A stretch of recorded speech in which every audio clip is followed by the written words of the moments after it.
안녕하세요. 오늘도 서현살롱에 찾아주셔서 감사합니다. 저는 인생에서 가장 활동적인 시간을 보내고 있는 30대 여성입니다. 대학을 전공을 졸업했지만 생각했던 것보다 전공과 취업 연결이 용이하지 않아서 베이커리 카페에서 정직원으로 일을 시작했어요. 대학 재학 중에 카페 아르바이트를 해보았던 짧고 간결한 경험이 저에게 큰 도움이 되었어요.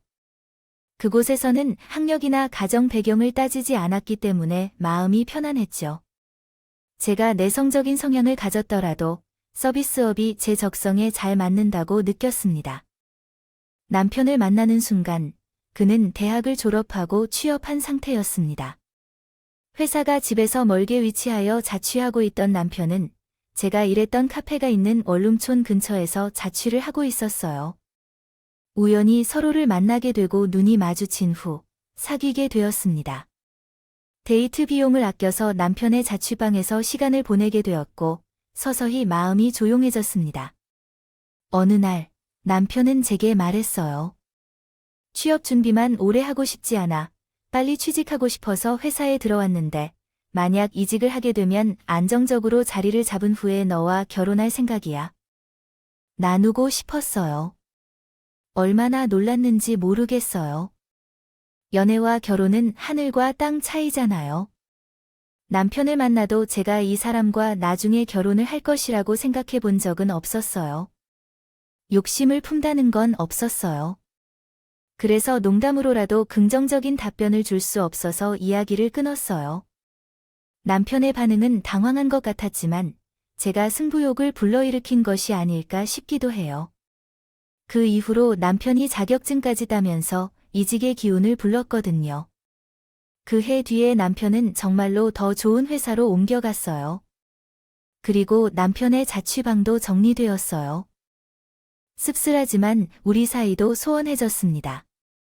눈에서 멀어지면 마음도 멀어진다는 표현이 그래서 나왔나 봐요. 저는 항상 내 주제였던 남자와 결혼에 대해 고민을 가지고 있었기 때문에 남편과 멀어진 것에 대해 담담히 굴었어요. 질척거리거나 매달리지 않았던 것이죠.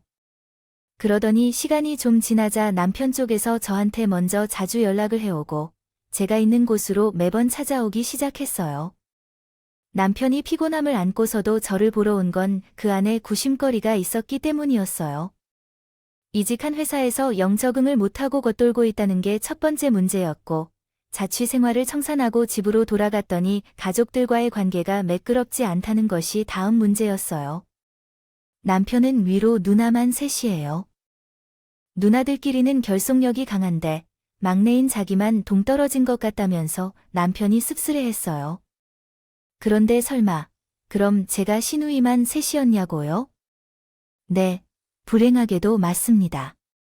편의상 제가 이 시누이들을 나의 순서대로 1호, 2호, 3호라고 칭할게요. 첫째인 1호는 남편하고 5살 차이밖에 안 났어요. 이게 무슨 의미인지 아들을 갖기 위해서 시부모님께서 줄줄이 둘째, 셋째 자녀를 낳으셨던 거였죠. 시아버지께서는 내 자식 중에서 유독 남편만 편의하셨대요.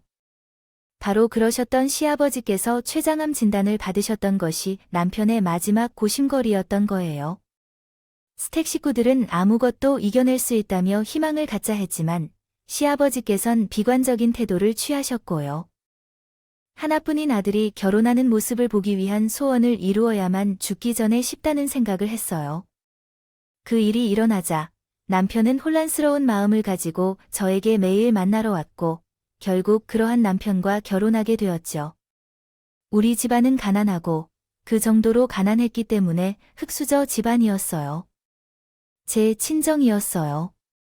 제가 전문대에 진학한 이유는 집에서 멀리 떨어져 있는 곳으로 돈이 없어도 일을 하여야 하는 상황이고 또한 그게 다가 아니었어요. 우울한 집안에서 벗어나고 싶었기 때문이에요. 제 오빠가 있고 제 여동생이 있어요. 오빠와는 1살 차이로 우리는 가출을 할 정도로 집안이 힘들었어야만 했어요. 잘못된 부분을 수정하였습니다. 일삼더니 고등학교 때 자퇴했어요. 부모님께서 뜯어 말리셨는데 자기는 원대한 꿈이 있다면서 끝내 자퇴했죠. 이 녀석아, 자퇴만은 안 된다. 아무리 그래도 고등학교 졸업장은 있어야 사람 대우해주는 게 사회야. 아버지, 모르는 소리 마세요. 이제 세상이 바뀌고 있다니까요. 그딴 졸업장 없어도 성공 가능하다고요. 의미 없이 공부할 시간에 제 미래에 투자하는 게 나아요. 제가 아는 형이 쇼핑몰을 한다고 말씀드렸죠. 그것과 같이 하면서 일단 돈부터 벌 것입니다. 큰 소리 쳤지만 그것은 결국 그냥 헛소리였던 것으로 밝혀졌어요.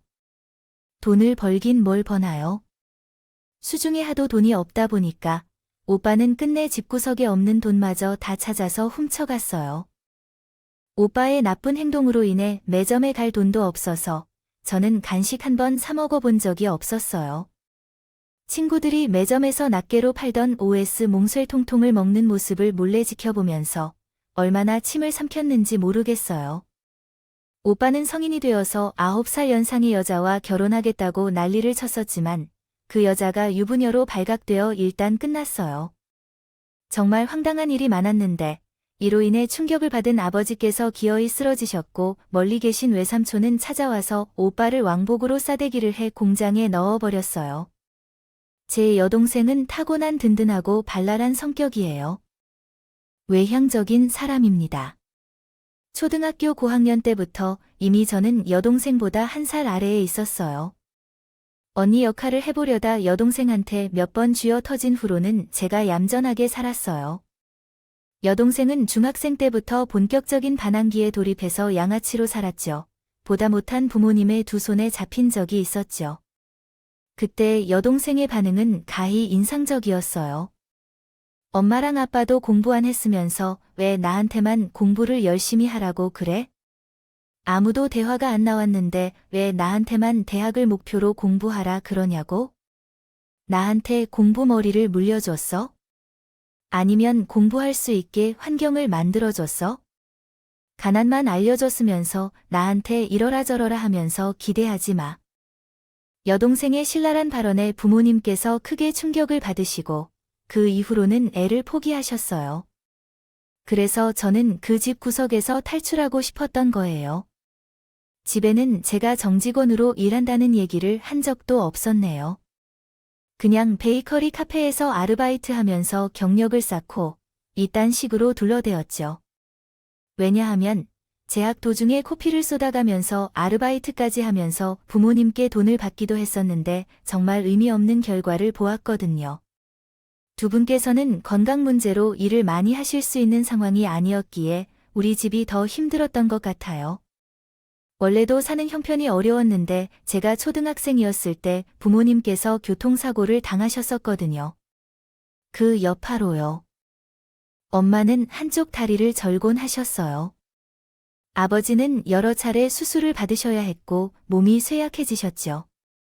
부모님께서는 항상 돈이 없다, 힘들다, 아프다라는 소리만 입가에 달고 사셨고요. 그래서 저는 제가 남편과 결혼할 수 있을 거라곤 상상도 못했어요. 그게 시누이들도 마찬가지였나 봐요. 저를 굉장히 마음에 안 들어 했죠. 결혼 당시 이로는 이미 귀여운 상태였으며 아이 1명을 낳아서 키우고 있는 주부였고 이호는 직장 다니면서 오래 사귄 남자친구가 있는 상태였어요. 사모는 다니던 직장을 때려치우고 간단한 아르바이트를 하면서 자격증 공부를 하고 있었어요. 생긴 것만 보면 셋 다 무난한 인상인데 얼마나 신보를 나쁘게 썼는지 모릅니다. 제 여동생이 전에 나에게 말했어요. 일진 양아치들은 본능적으로 먹잇감을 찾아낼 수 있다고 해요. 시누이들은 내가 소심하고 겁쟁이인 것을 짚어봤나 봐요. 그들의 눈에는 내 이마에 투명한 글씨로 찐따라고 되어 있는 것 같은 느낌이었을까요? 정말 신의 한 수들과 내가 다사다난했는데 인상적인 사건 몇 가지만 추려볼게요. 우선은 운전자 핸들 이론 사건이에요. 간단하게 진행되던 상견례 자리가 마무리될 때 이유를 따라온 이후 번호를 알려줄래 하더라고요. 남편을 통해서 받을 수도 있지만요. 친목을 다지기 위해 상대방이 직접 저에게 물어본다고 했을 때 저는 매우 기뻤습니다. 다른 누구든지 제가 행복해 보였습니다. 주변 사람들에게는 제가 피곤해 보였던 결혼 때문에 주눅이 들어 있었는데 시누이가 먼저 친근하게 대해주어서 감사했습니다. 상대방이 편안하게 지내자고 말했을 때 저는 당연히 동의했고, 그러나 제가 번호를 주고 있는 동안 그가 이유 없이 제잘제잘 떠드는 것으로 보아 이미 반말 체제였던 것 같았습니다. 어머니의 한쪽 다리가 불편한 것 정도만 알고 있었는데 듣던 중 교통사고로 그래서 그랬구나 알게 되어서 다행했습니다. 아버님의 다리에 무슨 일이 있더라도 결혼식에는 불편한 일이 발생하지 않아 다행이었습니다. 큰 사고였기 때문에 다행이라는 표현이 어떤 상황에서도 어울리지 않음을 알 수 있습니다. 같아요, 라고 했어. 아버지가 운전하시던 거래. 그러다 보니 원래로서는 조수석에 앉아있던 사람이 더 다칠 수 있다는 걸 아셨어. 이게 왜 그런 건지 아냐? 운전자가 자신의 생명을 지키려고 본능적으로 핸들을 왼쪽으로 틀어서 곧게 가려던 거야. 그러니까 자연스럽게 조수석 쪽이 피해를 입는 거란 말야. 그래. 순간에는 상상조차 못했던 대화 주제로 머리가 어지러워서 얼떨떨하게 상황을 피해버렸어. 하지만 집에 돌아와서 심사숙고해보니 이호의 발언이 너무 이상했어. 분명히 무례했고 불쾌했어. 나는 결혼 후 신혼여행을 다녀온 것도 있었는데 이호한테는 내가 그렇게 말한 적이 있어. 아버지가 핸들을 잡은 게 아니었어. 우리 차가 좌회전하는 중에 오른쪽에서 오던 가해 차량이 직진하다가 조수석을 칠 것이었거든. 거라고요 그랬더니 이호가 입을 벌리면서 저한테 그랬어요. 그 얘기를 왜 나한테 해? 내가 돌아서 뭐 어쩌라고 하니? 저번에 우리 아버지가 핸들을 틀었기 때문에 우리 엄마가 다치신 것처럼 말씀하셨잖아요. 그게 아무래도 마음에 걸려서 오해를 풀고 싶었어요. 오해는 무슨 우르케 굳이 그렇게 집어내야겠어요? 사람이 좀 지배하고 이상한 게 있네. 아, 그래, 내가 잘못했나 봐. 응, 내가 다 미안해. 됐지. 이유가 한숨을 푹 내쉬면서 저를 흘겨보았어요. 제 얼굴이 뜨거워지고 속이 울렁거리며 심장이 쿵쿵 뛰었습니다. 소심한 말주변에 부족한 저는 어렸을 때도 그 상황에서는 제 말을 제대로 못하고 집에 와서 잠이 든 때가 되어야 상황을 곱씹으면서 아쉬움과 후회로 뒤척였어요. 성인이 된 지금도 여전한 것 같아요. 이유가 당당하여 오만하게 날 지켜보자 입이 저절로 다물었어요. 앞으로 이호랑은 말하지 않겠다고 생각했었어요. 정말 솔직한 마음으로는 무섭고 두려웠던 이유가 있다. 다행히 이호는 직장인이어서 접점이 가장 적을 수 있었어요. 매장 근무 특성상 고정적인 효율이 아니라 월 단위로 스케줄이 나왔어요. 하지만 그걸 알고서 1호가 스케줄을 보내달라고 요청했어요. 머뭇거리자 1호가 은근하게 저를 압박했어요. 왜 나한테 언제 일하고 싶는지 알려주면 안 되는 이유라도 있나요? 혹시 떳떳하지 못한 거야? 그럴 리가 없잖아요. 그냥 그런 걸 알려달라 하실지도 몰라서 놀란 것뿐이에요.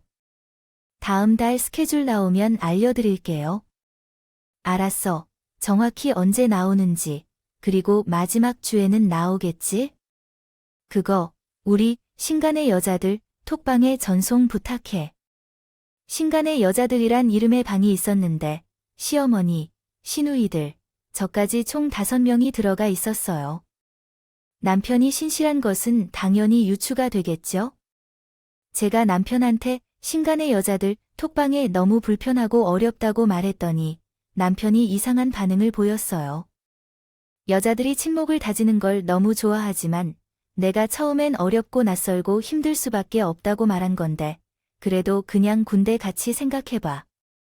그러면 적응 못할 건 없을 거야? 저는 군대를 안 가봤는데 그런 비유를 하면 어떻게 공감을 할 수 있을까요? 제 속도를 모르고 남편은 연애 때도 잘 안 언급했던 자신의 군대 이야기를 1시간, 2시간이나 길게 이야기하더라고요. 남편이 자신의 누나들한테 어릴 때부터 미움받고 살았다고 해서 저랑 남편이 잘 통할 것으로 생각했는데 그것이 아니라서 결혼 후에 좀 놀랐어요. 마치 제가 제물로 바쳐진 듯한 느낌이었어요. 자기 누나들에게 환심을 사려고 한 그런 느낌마저 받았어요. 신우들 3명이 함께 꽉 붙어서 팔랑귀인 시어머니까지 잡고 있어서 남편이 순위가 낮았던 거예요.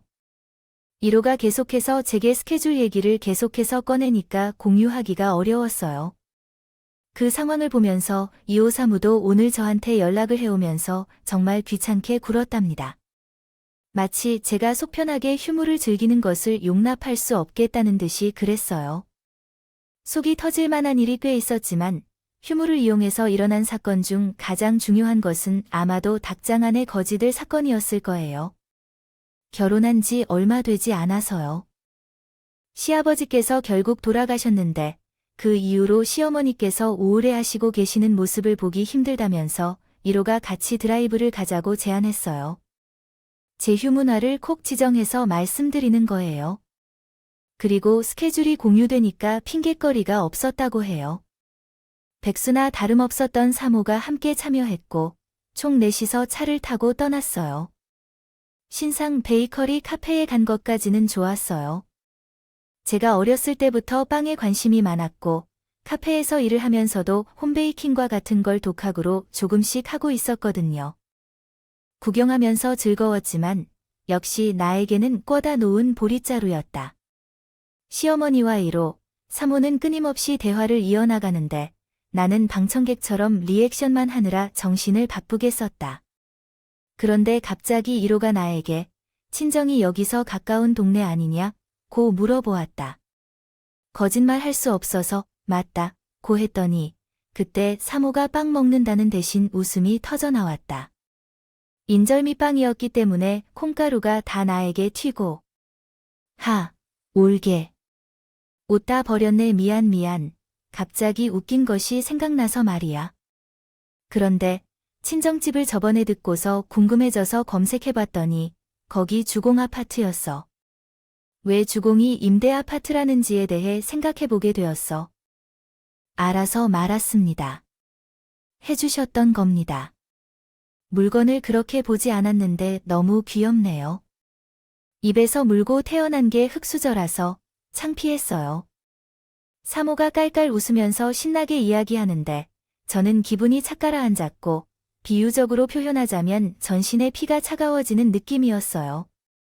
외가가 우리 집에 비하면 무척 잘 사는 것 같았지만 객관적으로 볼 때 그 자체가 대단한 부자는 아니었기에 저에게 그런 식으로 모욕을 주는 것이 이해가 안 돼서 억울했어요. 아니면 진실로 대단한 부잣집이었다 해도 그런 무례는 하면 안 되는 것이죠. 이론적으로 그러지 말아야 한다고 하며 만류하는 척 3호의 어깨를 손으로 치고 있었지만 빛이 감동하는 웃는 얼굴이었어요. 시어머니는 3호를 향해 목소리를 크게 하면 주변에서 쳐다본다는 말씀만 하실 분이 계셨죠. 아무도 제 편이 아니었었죠. 그 순간 저는 마치 동물원의 원숭이와 같았어요. 우리 안에 갇힌 새처럼 쏟아지는 시선을 감내할 수밖에 없는 무력함이 저의 처지와 동일한 것 같았어요. 저는 어색한 미소를 지으며 더 이상 별로 먹고 싶지 않았던 빵을 뜯어먹으며 그저 그 순간이 지나가기를 바랐었죠. 이윽고 그 나들이의 마귀가 내려왔을 때 운전대를 잡은 1호가 조수석에 앉은 3호에게 그러더군요. 가는 길에 올케네 집에 어떻게 생겼나 슬쩍 구경이나 하고 갈까? 그래, 자매야.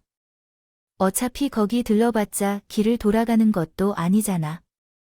올케도 간만에 친정집 보면 좋겠다고 했어. 친정에 자주 가지 않는 것 같은데 3호가 내 금수략을 졌어요. 룸미러를 통해 1호랑 눈이 마주친 저는 형량한 그 눈빛을 보고서 차마 싫다는 말이 나오지 않아서 옆자리에 앉은 시어머니를 쳐다봤죠. 그런데 시어머님께서는 관심이 없으시다는데 그냥 시그널한 표정이셨어요. 이래저래 상관없으시다는 거였죠. 제가 애써 피곤하실 테니 얼른 집에 가고 싶으실 것 같다고 말씀드렸는데 시어머니께서 슬쩍 위로의 눈치를 살피셨더군요. 일어나 가라고 하시더래요. 결국 내 사람이 탄 창은 저희 친정집으로 향하게 되었어요. 아파트 단지 앞에서 3호가 외치셨어요. 와, 임대 아파트인데 왜 이렇게 외관이 후졌어? 안에 있는 사람들도 불쌍해. 집집마다 창문이랑 베란다 사이즈를 봐. 닭장이야, 닭장. 어머, 저기 우리 딸이랑 또래인 애가 자기 엄마 손을 잡고 걸어가네. 세상에 가염해. 자기가 저런 집에서 태어나고 싶어서 태어난 게 아닐 텐데. 아오. 언니, 당연하지. 누가 닭장 안에 거지들 사이에 섞여서 살고 싶겠어. 그러나 올케네 집은 몇 동이야? 여기도 평수가 동마다 차이 나나요? 혹시 이 중에서도 가장 좁은 닭장에서 산 거 아니겠지? 그러면 나 이제 올케 볼 때마다 눈물이 나서 못 보이기도 했어요. 사모가 장난스럽게 손으로 눈가를 훔치는 행동을 했어요. 절대 울지 않으려고 그랬는데 그런 행동을 보니 제 가슴면 후벼봤어요. 진짜로 눈물이 날 뻔한 건 바로 저였네요. 도리 없이 눈시울이 뜨거워졌어요. 눈물을 참으려고 입술을 꽉 깨물고 가만히 있었는데 1호가 룸미러를 보며 혀를 짧게 차면서 고개를 흔드는 거예요.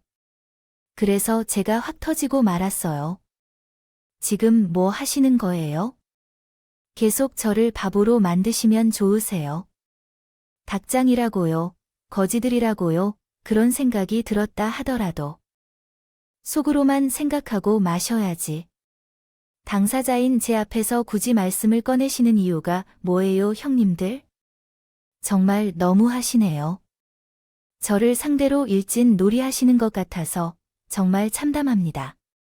어머님도 계시는 상황에서 부끄럽지도 않으세요. 입술을 덜덜 떨면서도 할 말을 토해내고 말았어요. 자, 아는 정적이 휩싸였고 시어머니께서는 애구구 하는 소리를 내시더니 피곤하시던 느낌으로 눈을 감으셨네요. 이윽고 사모가 저를 향해 부드러운 목소리로 걷는 말이 가관이었어요. 옳게 가난한 배경이 그토록 상처였구나, 컴플렉스였구나. 살아온 게 이런 집이라서 라고 하셨다. 우리는 많이 부끄러웠네. 우리가 올케가 그런 것에 연연해 하는 사람인 줄 몰랐었지. 뭐야, 정말 미안해. 집안의 경제력이 그렇다는데 식구들이 다 개판이라서 올케가 그런 쪽만 신경 쓴다고 생각했어. 위아래로 다 망했잖아. 그런데 이제 보니까 가족들 문제뿐만 아니라 거주지 환경에도 예민하구나. 그래서 이제 알았으니 우리가 조심하고 주의할게. 우리 오빠와 여동생 둘 다 내 살 것 없이 변변치 않았던 건 맞아. 하지만 사모가 그런 식으로 말하니까 굉장히 불쾌했어. 거기서 참으면 진짜 등신되는 것 같아서 사모한테 비꼬지 말고 진지하게 사과하라고 요구했어. 그러자 1호와 사모가 어이없는 시선을 던졌어. 자기들끼리 교환했어요. 저는 제 차 사과를 요구했더니 시어머니께서 지금 이래 말고 다음에 제대로 정리하라 하시면서 상황을 마무리시켰어요. 당신이 문제를 해결할 테니까 일단 저에게 가만히 있으라고 하셨기 때문에 그렇게 했죠. 당연히 시어머니께서 시누이들을 따끔하게 혼내주실 것으로 생각했고요. 그런데 다음날 시어머니께서 저에게 연락을 주시고 하신 말씀에 놀라게 되었어요. 너무 서운해 말고 듣거라. 내가 우리 하나뿐인 아들에게 붙이기에는 격이 떨어지는 게 사실이야. 앞으로 주제 파악하고 더 조심스럽게, 얌전하게, 그리고 헌신적으로 우리에게 잘하면 우리도 마음이 열릴 수 있을 거야. 너 뭘 어떻게 하는지에 따라 결정되잖아. 이해 못했던 내용 때문에 나의 말이 막히고 말았어. 마음이 허전해서 결혼 생활을 어떻게 이어가야 할지 진지하게 고민하기 시작했어. 그때 전 세계가 강조하는 전속 SNS 사건이 터진 것이야. 시네이들은 결혼 전부터 저에게 정말 미안하게 행동해왔지만 맛있는 식당에 데려다 주거나 우리가 한 가족이라고 강조하며 이런 모습을 가끔 보여주었기 때문에 그들과 함께 지낼 수 있었던 거야. 하지만 나는 사모의 SNS 계정을 우연히 발견하여 보게 되었어. 난 SNS 아무것도 안 하다가 처음 만들게 되었는데 사모가 올린 그러한 것들을 발견하게 되었어요. 시누이들이랑 나랑 같이 찍은 사진들이 몇 개 보였는데 공통점이라면 시누이들은 보정을 많이 해서 뇌는 크게, 얼굴은 작게, 피부는 매끄럽게 되어 있었어요. 그러나 저는 혼자 그늘 구역에서 찍은 것처럼 어두웠어요. 심지어 제가 사진을 찍던 찰나에 눈을 감았던 사진들도 보였어요. 무엇보다도 제 구령 사진을 제 동의 없이 그동안 마음대로 올려왔던 사실까지는 제가 워낙 소심한 사람이라서 넘어가 보겠는데요. 그러나 이렇게 적어놓은 내용 때문에 그럴 수가 없어졌어요. 시누이들과 제가 찍은 사진에다가 사모가 세자매 회동 전속 시녀 데리고 나온 것까지 적어놨다는 거네요. 깜짝 놀라서 다른 글들도 봤을 때 항상 전속 시녀로 나를 부르는 것을 알고 있었습니다. 특히 한 식당에서 찍은 사진에 밥 한 번 사주면 황송해서 어쩔 줄 모르는 전속 시녀이라고 적혀 있어서 더욱 놀랐습니다. 그때까지 그 사실을 몰랐다니 정말 바보 같은 기분이었습니다. 그날 남편에게 따져서 말했는데 자기 아내가 수치를 겪고 있는데 누나들한테 아무 말도 안 하고 있는 게 정상인가요? 그러나 남편이 내한테 뭐라고 말했냐고 물으면 피곤하다 라고 했습니다. 오늘 회사에서 얼마나 피곤한 일이 많았는지 알아? 가뜩이나 심란한 중에 부디 나무라야겠어요 라고 했죠.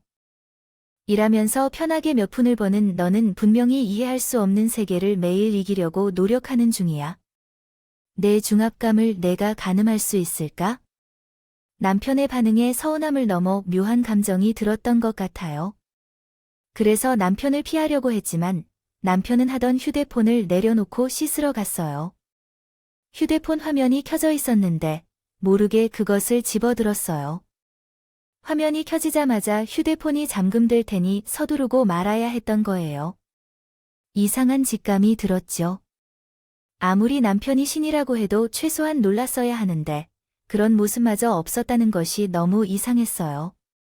그래서 바로 남편의 휴대폰을 가져왔죠. 카톡부터 들어가 보니 혹시 시누이들과 대화를 나눈 적이 있나 찾아봤어요. 화면을 내리자 있더라고요. 사모와의 카톡방이었는데 그 방을 눌러보니 제에 대한 내용이 있었어요. 보고 나니 손에서 힘이 빠져버렸네요. 사모가 저랑 찍은 사진을 전송하면서 네 와이프 아님, 내 시녀임 이렇게 썼는데 남편이 거기에 대고 웃는 이모티콘을 답장으로 보냈대요. 남편은 다 알고 있었던 거예요. 제가 시녀 취급을 받는다는 것을요. 그 순간 저는 배신감을 느낀 게 아니라 외로움을 느꼈어요. 아, 나는 혼자였구나 이런 생각이 들었죠. 공교롭게도 다음날 친정 오빠한테서 연락이 왔어요. 머리가 아픈 와중에 먼저 연락하는 법이 없는 사람으로부터 연락이 왔는데 제가 두통을 견디며 전화를 받았어요. 야, 너 전화를 왜 이렇게 늦게 받냐? 다름이 아니라 돈 얼마나 있어? 뭐, 돈, 그건 왜 묻는 거야? 돈 얘기를 왜 하는 거야? 혹시 결혼하려고 오빠 지금 연애 중이잖아. 여자친구가 임신을 했어. 그래서 결혼하려는데, 야, 너 왜 갑자기 이렇게 급발진이야? 너답지 않게 나한테 돈을 맡겨놨어. 예전에 내 돈을 빼앗아간 적도 있고 혼자 갔던 걸로는 아쉽고 부족했어. 돈이 얼마 있는지 묻는 건데 왜 그냥 물어봤을 뿐인데 왜 화를 내? 그리고 설마 지금 오냐? 나는 간만에 은행에 들렀다가 문득 동생 녀석들은 어쩌고 있나 궁금한 마음이 들어서 너에게 전화를 걸었어.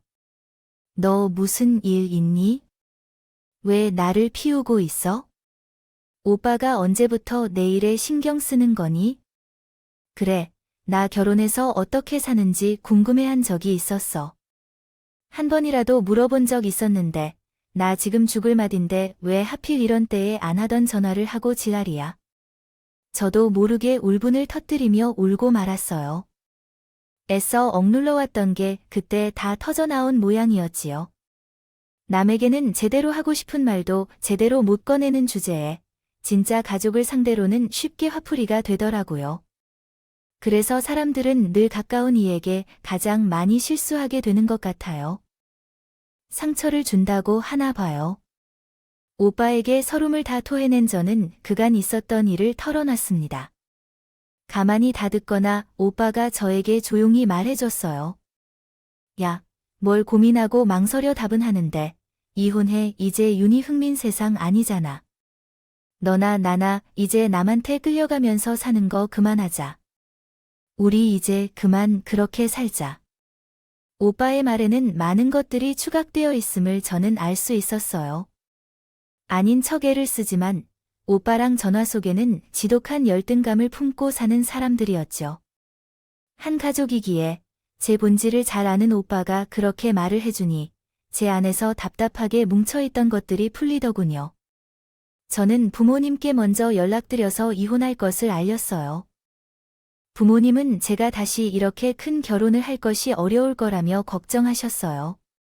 제가 그에 대해 그럴지도 몰라요라고 대답했죠.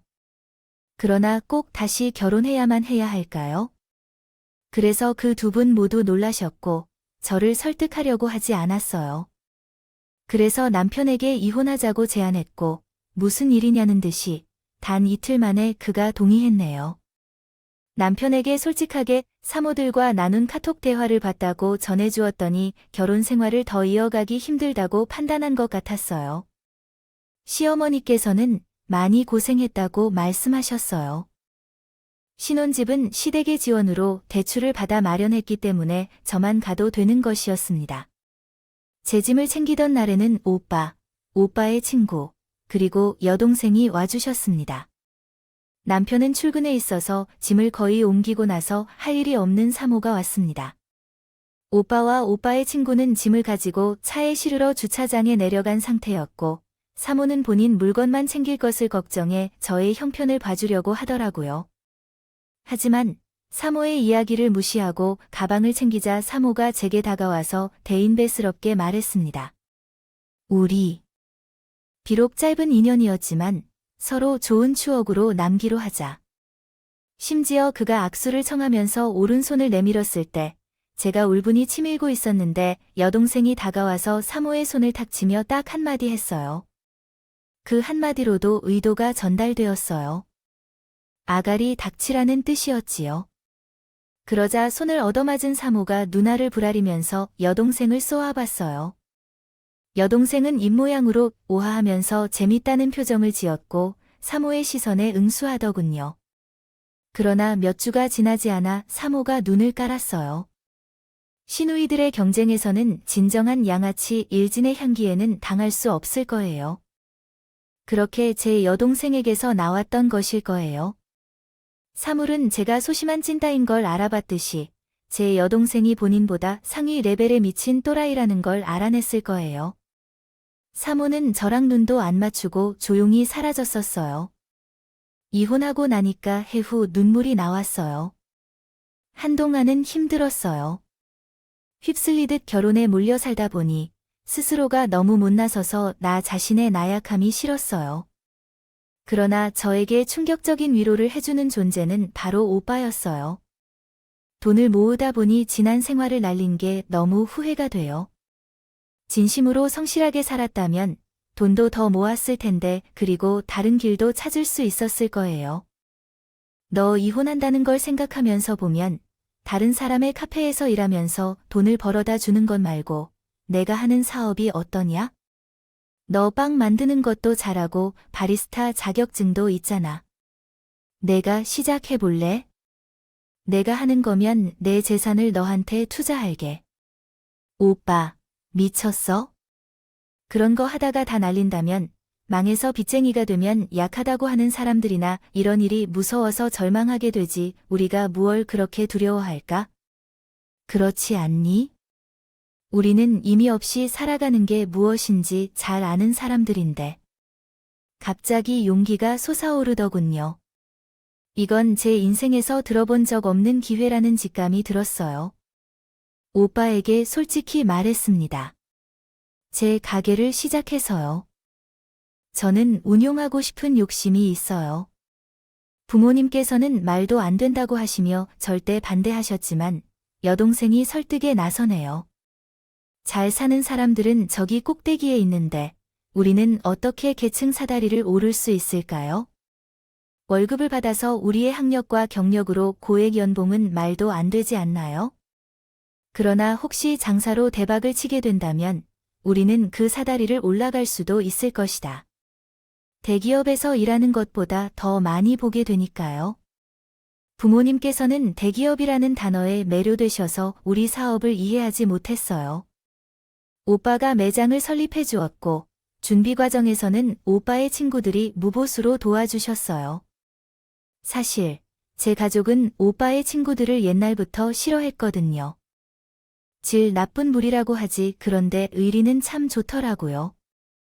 제가 돈을 챙겨주라고 해도 전부 다 거절했고 심지어는 개업 직전에 화분들까지 하나씩 보내주었어요. 그런 모습을 보니 제 오빠라는 인물도 다시 새롭게 보이더라고요. 인망이 그렇게 좋을 줄은 몰랐네요.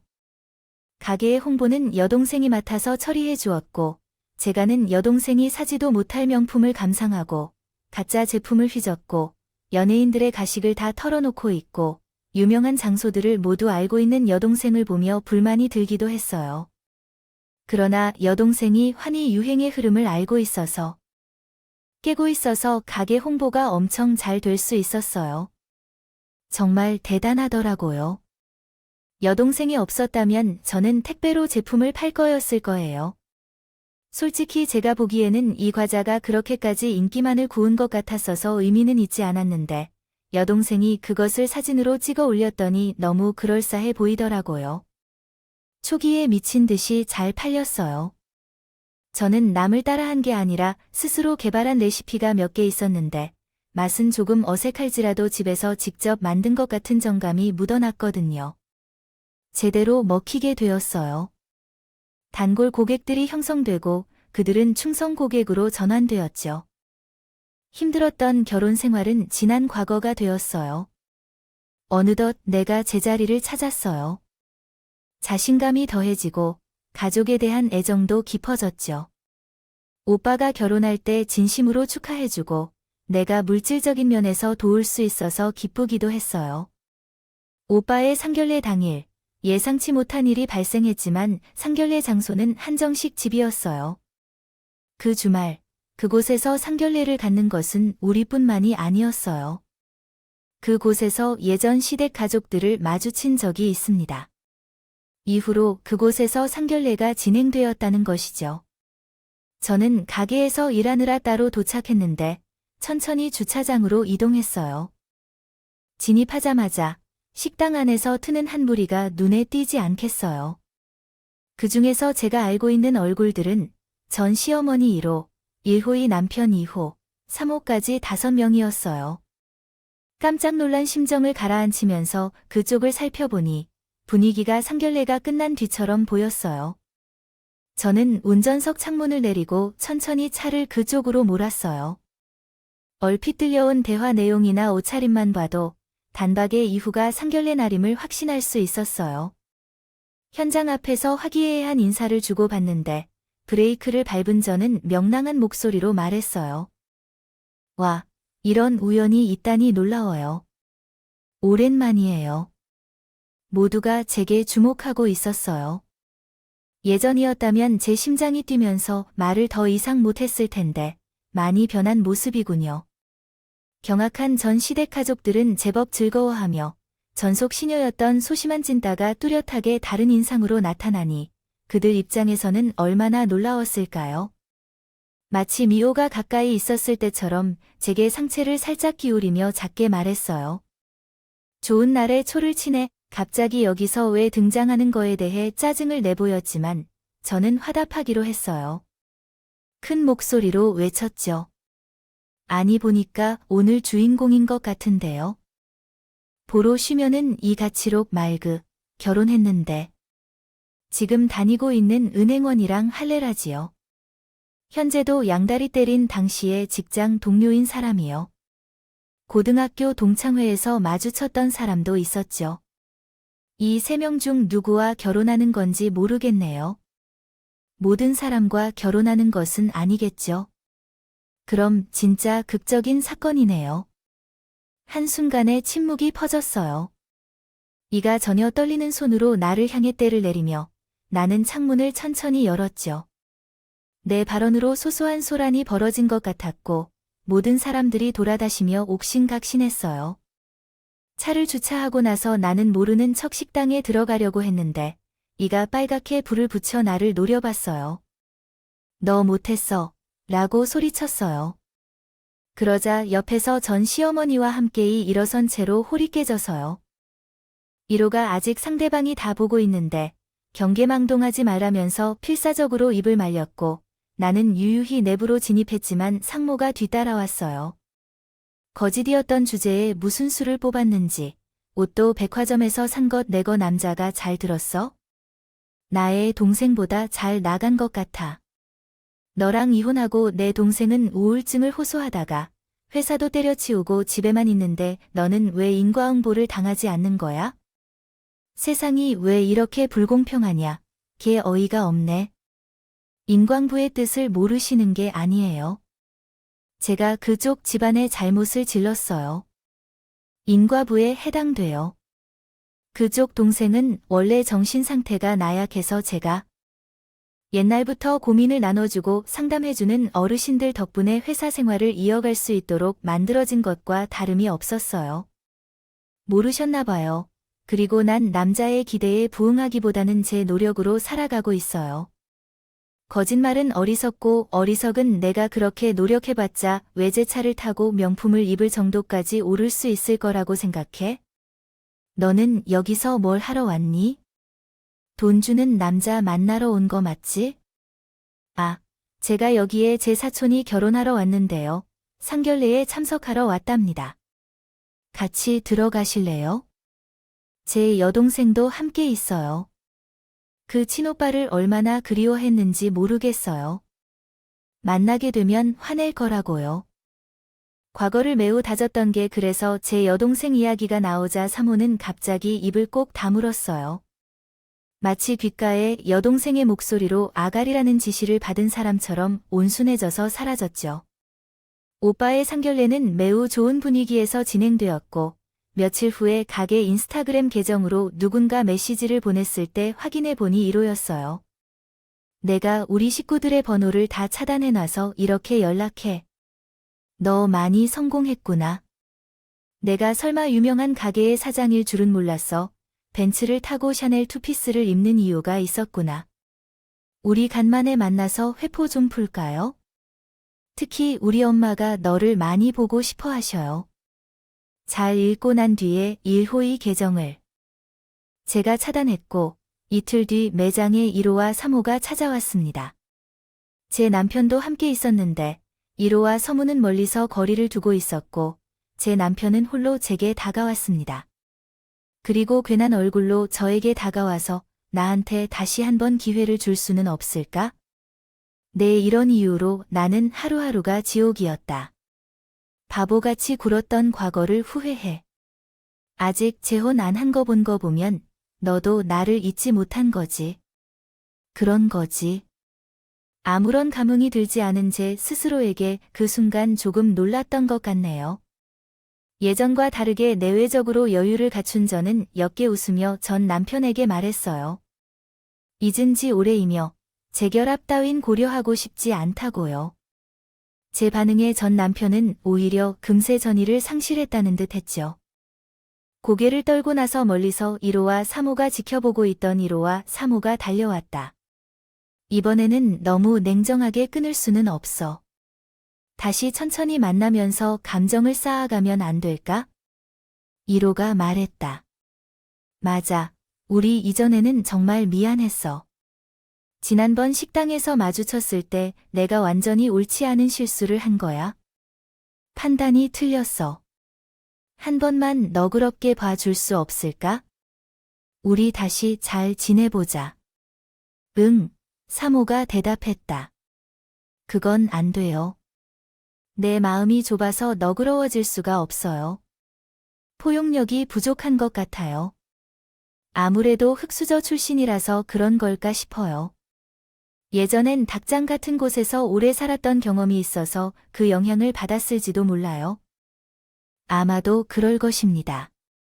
흑수저 출신이신 분들께서는 가능한 한 이런 차와 거리를 유지하며 삶을 살아가는 것이 나을 것 같아요. 제가 은은한 미소를 지으며 1호와 3호를 향해 이야기했고 곧 두 사람의 얼굴에 당황스러움이 떠올랐어요. 쪽팔리는 표정으로 보였어요. 자신의 동생을 챙기며 서둘러 가게를 떠났어요. 그때 인과응보가 해결된 줄 알았는데 며칠 후 인스타그램을 통해 연락이 왔는데 누군지 확인해보니 이번에도 이가 나왔어요. 너 돈 많이 버는 것 같더라고. 소문을 퍼뜨릴 경우 하루아침에 상권이 망할 수도 있겠죠. 어찌 될지 모르겠어요. 세상에서 소문에 두려워하며 살아가는 길이므로 기원하겠습니다. 어처구니 없는 내용을 성의껏 정독해 주셔서 감사합니다. 답장을 보내주어서 감사합니다. 저는 예전부터 카톡 내용을 모두 보관하는 습관이 있어서 모든 내용을 가지고 있습니다. 결혼 생활 중 겪은 일들을 의미합니다. 혜진이가 내내 초등학교에 입학한 것을 의미합니다. 부디 자기 엄마와 이모들이 어떤 인성을 지니는지 혜진이는 몰라야 할 것이고 저는 그동안의 순수한 마음을 끝까지 지켜줄 수 있기를 바랍니다. 좋은 오후 되세요. 참고로 혜진이는 1호 아이로서 얼마 후 아주 구체적인 2호의 사과문이 왔습니다. 그 글에는 진심으로 미안하다는 내용과 모든 일을 후회하며 반성 중이라는 내용이 담겨 있었습니다. 그렇게 애절할 수 없었습니다. 읽으면서 씁쓸한 웃음이 나기는 했지만 어쨌든 이로써 그들과의 인연에 정식으로 마침표를 찍게 된 것이 후련했어요. 이는 그 남자에게 결국 파혼당했다는 소식을 최근에 접했고 그에게서는 아직도 결혼을 못한 상태라고 합니다. 전 남편은 집에만 처박혀 있고 밖으로 나가려 하지 않는다는 소문이 있습니다. 안타깝다고 할지 말지를 모르겠어요. 과거에는 제 자신을 탓하며 가장 미워하는 사람이었죠. 나약하고 소심하고 똑똑하지 못한 제 자신이 너무 싫었지만 이제는 과거에 있던 그러한 저를 넘어서고 싶습니다. 모습조차 오롯이 나 자신임을 인정하며 제 과거를 부인하지 않고 오히려 전부 받아들여서 앞으로 나아가고 있는 것을 알 거예요. 내 이야기에 귀 기울여 주신 여러분께도 밝은 미래가 펼쳐졌으면 좋겠어요. 감사합니다. 여러분. 사연 댓글에 응원과 현명한 조언을 부탁합니다. 좋아요와 구독은 저에게 큰 힘이 됩니다. 오늘도 좋은 일 가득하시길 바랍니다.